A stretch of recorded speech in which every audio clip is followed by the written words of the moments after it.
Saltwater crocodiles are one of the most feared animals on our planet. Not only they are the largest living reptiles in the world, but they are undoubtedly one of our planet's most formidable apex predators and also responsible for approximately 1,000 human fatalities per year.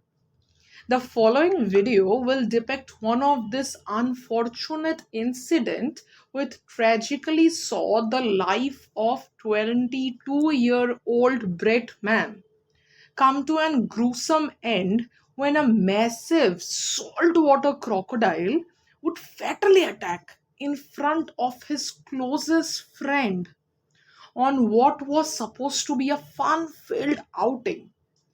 His true story would go down as one of the most horrifying crocodile attack in the recorded history. Litchfield National Park in Northern Territory of Australia is the true natural gem, boasting a stunning variety of flora and fauna. This region has over time become one of the most sought after tourist destination in the area, featuring eucalyptus trees, palm trees, mangroves, and towering termites mound. Litchfield provides a breathtaking backdrop after adventurer and natural nature lover, alike, not to mention thrill seekers are in for a treat here, as the region offers a myriad of adventure sports to choose from. Like you can have quad biking, hiking, and swimming, just to name a few. The landscape is also home to a diverse range of wildlife from herbivores such as kangaroos and wallabies to predators such as dingoes and, of course, the mighty saltwater crocodile. Saltwater crocodile are often referred to in Australia as salties and one of the most formidable predators on earth, with our history dating back to the Cretaceous period 200 million years ago.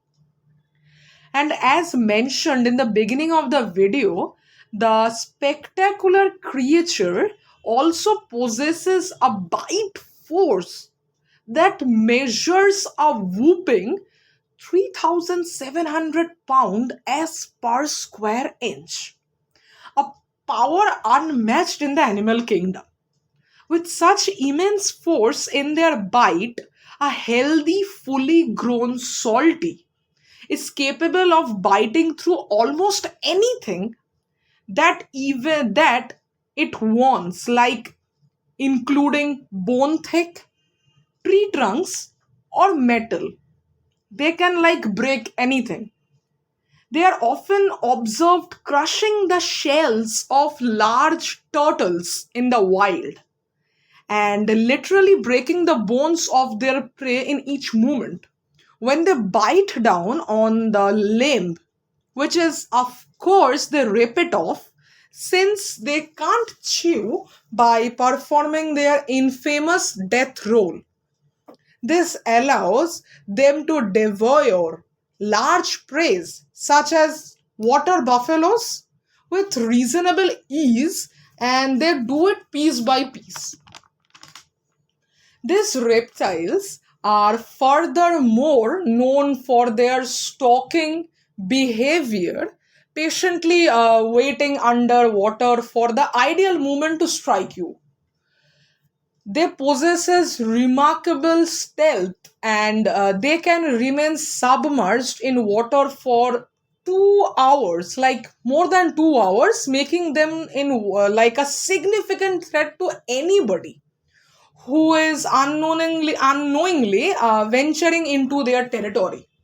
This is why it is often advised that one should remain vigilant when venturing to the edges of river banks and even beaches, as you truly never know when a stalking salty may be lurking just beneath the surface, waiting for an opportune moment to strike you.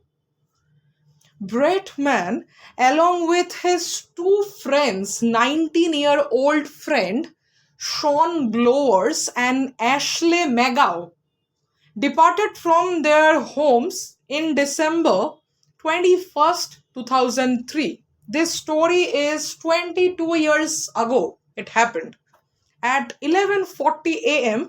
after hour and long drive. They would reach their preferred destination, which was a quad biking racing spot on the border of Litchfield National Park. The trio would, after often frequently to this location and always pass through the patch of familiar landscape consisting of the aforementioned eucalyptus trees, palm trees, mangrove trees, and massive termite mound. Before arriving to the flat salt plains, an ideal area for quad biking, Sean, who was one of Brett's close friend, claimed that he knew the area very well since he had been camping there with his family at the age of 5. The group would then gear up and hit the muddy tracks with their quad bikes, and they would then spend the day joyfully spraying mud on each other's body while racing around their quads. And by all account, they were having one of the best days that they ever had.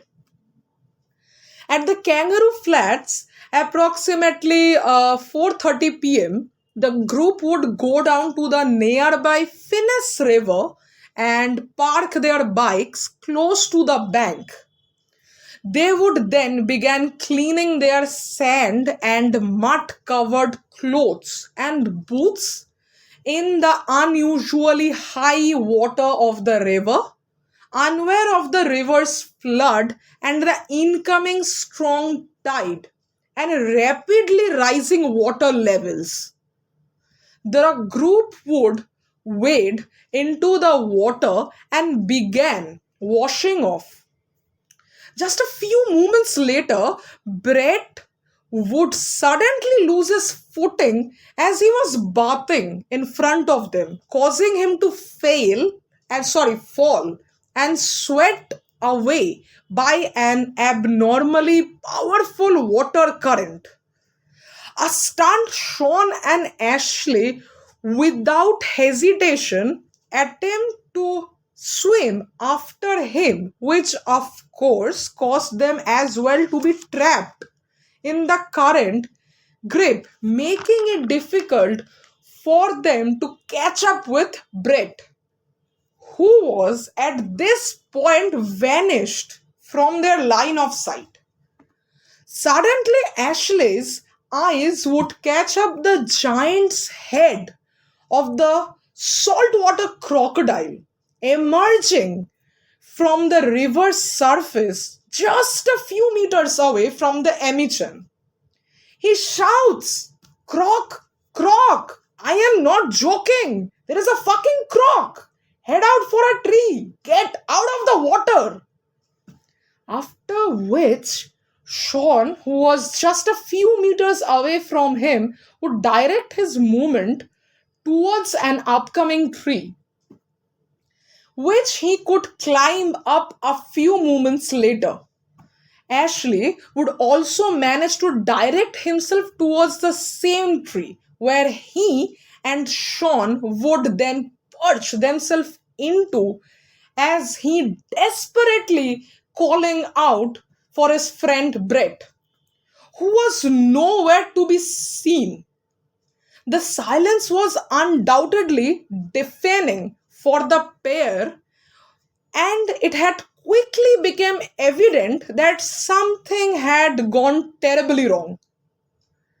This is when, a few moments later, like a scene straight out from a horror movie, a massive, over 3 feet long, saltwater crocodile erupts from the murky depth of the water, and tightly gripped between its jaws was Brett's lifeless body. A frozen Sean and Ashley could do nothing but watch at this point as the monstrous croc would disappear into the depth of the river and never to be seen again.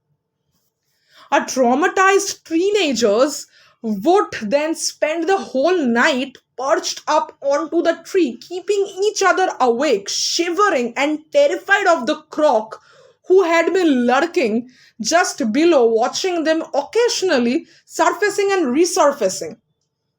Then they would spend the entire night on this tree, barely sleeping and holding on to each other for warmth. As the sun rose eventually the next morning, search parties would begin looking for the trio. Sean and Ashley, who were dehydrated and traumatized and shaking in their boots from what they had just experienced, would then hear the shouts of their friends and family from a distance, which is when they both instantly shout back of a reply of their own. Stay out of the water! There's a croc lurking and he's watching us.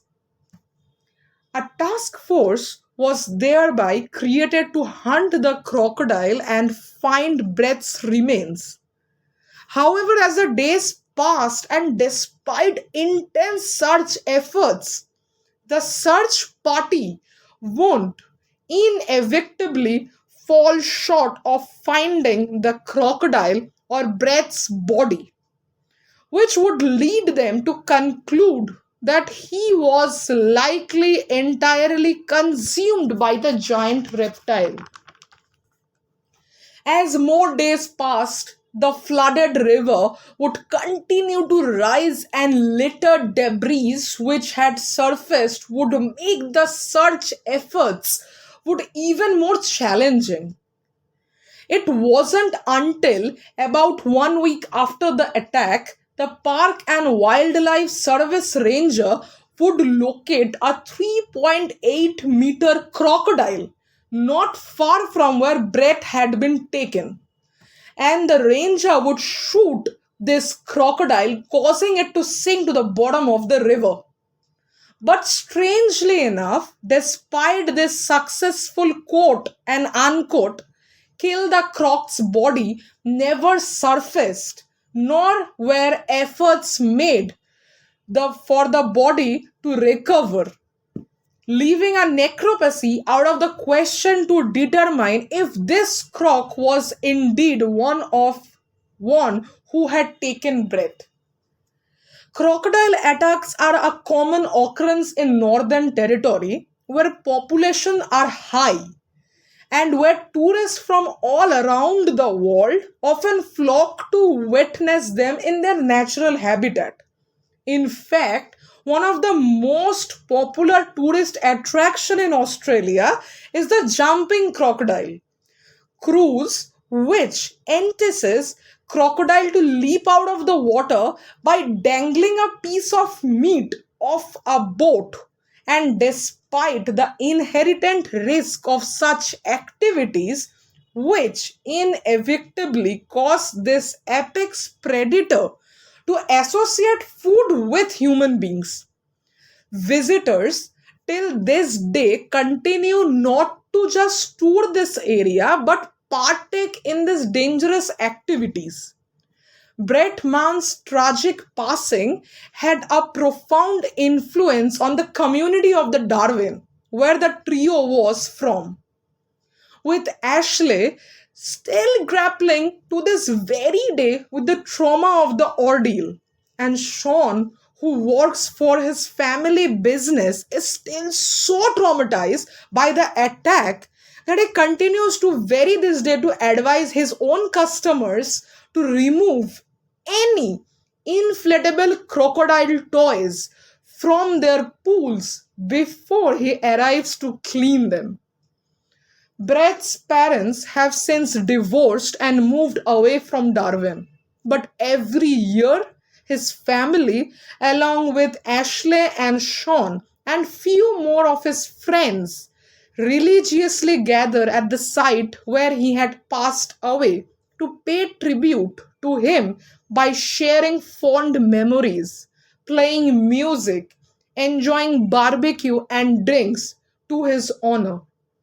This story, told this very day, serves a stark reminder of the risk that comes into venturing into the wilderness, and most notably, the importance of taking the right precautions when doing so. If this video piqued your interest, then please like, share, and subscribe to my channel. Till then, stay happy, stay safe, and peace out.